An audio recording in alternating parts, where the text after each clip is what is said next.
Good morning, welcome back to my channel. তো আজকে সকাল সকাল দেখো আমি রান্না বান্না করে নিচ্ছি। এখানে আমি উচ্ছের কটা ভেজে নিচ্ছি। আর এখানে আজকে কী কী রান্না করছি, আজকে সারাদিনে কী কী করছি শেয়ার করছি।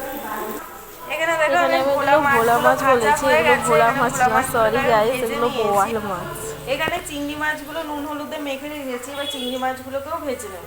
এখানে আমার উচ্ছে ভাজাটা হয়ে গেছে, উচ্ছে ভাজাগুলোকে নামিয়ে নেব। এখানে চিংড়ি মাছগুলোকে আমার ভাজা হয়ে গেছে, এবার মাছগুলোকে আমি তুলে নেব। ভাজা হয়ে গেছে, লাল লাল করে ভেজে নিয়েছি। আর বেশি ভাজলে চিংড়ি মাছগুলো শক্ত হয়ে যাবে। মাছটা তুলে নেব। মাছ ভাজা তেলটার মধ্যে আমি কিছুটা জিরে ফোড়ন দিয়ে নেব।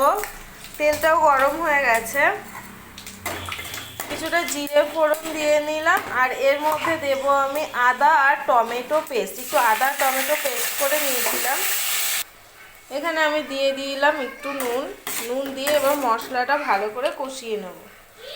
আর এখানে দিয়ে দিলাম কিছুটা হলুদটা দিয়ে মশলাটা একটু ভালো করে ভাজা ভাজা করে নেব।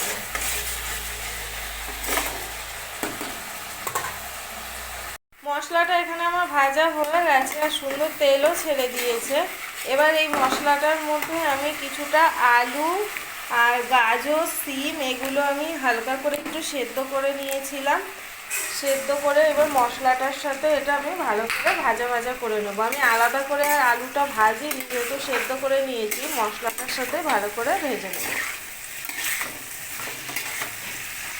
আমি কয়েকটা গাজর কেটে দিয়ে দিয়েছি মেয়েকে দেওয়ার জন্য, এই জন্য অল্প একটু একবারে মাছের ঝোলে দিয়ে দিলাম, আর আলাদা করে আর করতে হবে না। আলুগুলো ভালো করে ভাজা হয়ে যাক, তারপরে দেখাচ্ছি।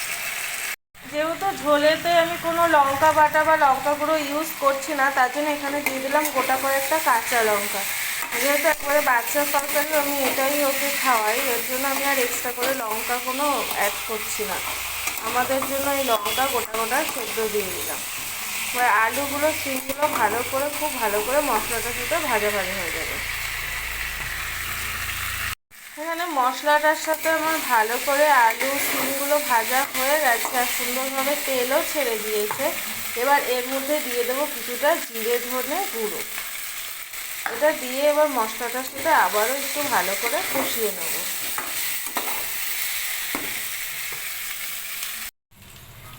এখানে আমার মশলাটা ভালো করে ভাজা হয়ে গেছে, আলুটার সাথে মশলাটা খুব ভালো করে ভেজে নিয়েছি আর সুন্দর তেলও ছেড়ে দিয়েছে। এবার এই মশলাটার মধ্যে আমি কিছুটা গরম জল অ্যাড করব। এখানে আমি পরিমাণ মতো কিছুটা গরম জল দিয়ে দিলাম। গরম জল দিলে তরকারিটা খুব তাড়াতাড়িও সেদ্ধ হয়ে যায় আর তরকারির টেস্টটাও খুব ভালো আসে। তো গরম জলটা অ্যাড করে দিলাম। এবার ঝোলটা ফুটে গেলে আমি মাছটা দিয়ে দেবো। তেলটা আমার গরম হয়ে গেছে আর এর মধ্যে দিয়ে দেবো আমি একটু জিরে, শুকনো লঙ্কা আর তেজপাতা ফোড়নটা খুব ভালো করে ভেজে নেব। এখানে ফোড়নটা আমার ভাজা হয়ে গেছিলো আর এর মধ্যে দিয়ে দিয়েছি আমি আদা টমেটো পেস্ট। এর মধ্যে দিয়ে দিয়েছি স্বাদ মতো নুন। এবার দিয়ে দেবো একটু হলুদ। এর মধ্যে দিয়ে দিয়েছি একটু হলুদ। এবার মশলাটা খুব ভালো করে কষিয়ে নেব, যতক্ষণ না টমেটো আদার কাঁচা গন্ধটা যায়। এখানে মশলাটা আমার ভালো করে ভাজা হয়ে গেছে আর মশলা থেকে সুন্দর তেলও ছেড়ে দিয়েছে। এর মধ্যে দিয়ে দিয়েছিলাম আমি গোটা কয়েকটা কাঁচা লঙ্কা আর দিয়ে দেবো অল্প একটু জিরে ধনে গুঁড়ো। এবার মশলাটার সাথে খুব ভালো করে মিশিয়ে দেবো। এখানে মশলাটা সুন্দর কষানো হয়ে গেছে আর মশলা থেকে সুন্দর তেলও ছেড়ে দিয়েছে। এবার আগে থেকে আমি সেদ্ধ করে বাঁধাকপি রেখেছিলাম, সেই বাঁধাকপিটা এর মধ্যে অ্যাড করব। এবার মশলাটার সাথে খুব ভালো করে কষিয়ে নেব। মশলাটার সাথে আমি খুব ভালো করে মিশিয়ে দিয়েছি বাঁধাকপিটা। আর এর মধ্যে আমি আগে থেকে ভেজে রেখেছিলাম চিংড়ি মাছ। এবার এর মধ্যে আমি কিছুটা চিংড়ি মাছ অ্যাড করে দেবো। এখানে মাছের ঝোলটা খুব ভালো করে ফুটে গেছে। এবার এর মধ্যে আমি মাছগুলো অ্যাড করব। এর মধ্যে আমি ঝোলের মধ্যে মাছগুলো দিয়ে দিয়েছি। এবার ঝোলের সাথে ভালো করে মাছটাকে ফুটিয়ে নেব। আর এর মধ্যে দিয়ে দেবো অল্প একটু ধনেপাতা ছড়িয়ে। এখানে বোয়াল মাছের ঝোল আমার একদমই রেডি হয়ে গেছে। শীতের দিনে এরকম শীতের সবজি দিয়ে বোয়াল মাছের ঝোল খেতে খুবই ভালো লাগে। তো রেসিপিটা ভালো লাগলে অবশ্যই লাইক কমেন্ট শেয়ার আর সাবস্ক্রাইব করতে ভুলবেন না। Thanks for watching. চিংড়ি মাছ দিয়ে বাঁধাকপিটাও আমার মোটামুটি অনেকটা হয়ে এসেছে। আর এর মধ্যে এবার আমি দিয়ে দেবো একটু গরম মশলা আর একটু ঘি অ্যাড করে নামিয়ে নেব। বাঁধাকপিটার মধ্যে এই যে আমি অল্প একটু গরম মশলা গুঁড়ো আর অল্প একটু ঘি অ্যাড করে এবার নামিয়ে নেব। তো আমাদের একদম রেডি বাঁধাকপি। তো এখানে বাঁধাকপিটা আমার একদমই রেডি হয়ে গেছে। তো আমরা সবসময় তো মাছের মাথা দিয়ে বাঁধাকপি করে থাকি, তো চিংড়ি মাছ দিয়ে অবশ্যই একবার এরকম ট্রাই করে দেখবেন কেমন লাগে। ভালো লাগলে অবশ্যই লাইক কমেন্ট শেয়ার সাবস্ক্রাইব করতে ভুলবেন না। Thanks for watching.